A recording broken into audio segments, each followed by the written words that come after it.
Hi everybody, this video is going to be all about succession, which as you can see here is basically a change of an ecosystem over a prolonged period of time.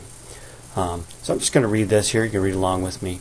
It says, if grasses were no longer cut on a lawn, what would it look like in 1 year, 5 years, 20 years? Ecologists can accurately predict the changes that take place. The grass gets taller, weeds start to grow, the area resembles a meadow. Later, bushes grow, trees appear, and different animals enter the area to live. The bushes and trees change the environment. Less light reaches the ground. The grass slowly disappears. 30 years later, the area is a forest. Ecologists refer to these orderly, natural changes and species replacements that take place in communities of an ecosystem as succession. Succession occurs in stages. Different species at different stages create conditions that are suitable for some organisms and unsuitable for others. Remember that word suitable, it comes up a lot in the Regents exam.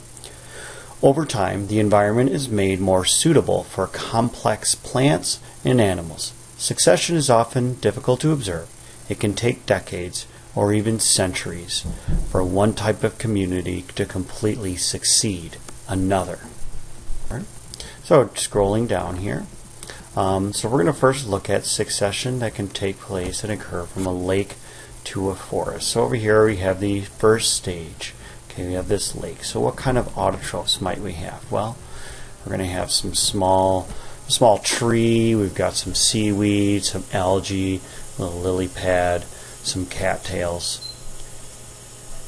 So those are autotrophs, again, plants. The types of heterotrophs, we've got a large fish, we might have some bacteria, we have a snail in there. Stage 2, I'll try to keep both there so you can see both. So what happens during stage 2? You can see a little bit more complex, a little bit more diverse. Okay, so the autotrophs are plants. You see a large tree, more aquatic plants, some small shrubs, some grasses, cattails, algae.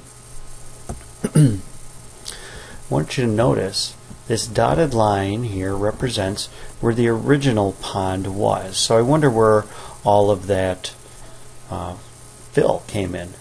So part of it's erosion, and part of it is the dead organisms that are, kind of filling in. Dead leaves from over periods of time. Okay, so this is a long time. This isn't like day one, next day. This might be like 10, 15 years. Okay, so some of the heterotrophs are the animals. You got several different types of fish. You got birds. You got that snail again. Crustaceans, the little, it's not really a lobster, probably a crayfish. And we have bacteria. Okay, let's scroll down some more. Stage 3. Much more. We're getting more and more complex. And again, much more fill. This area, this pond is getting more and more shallow.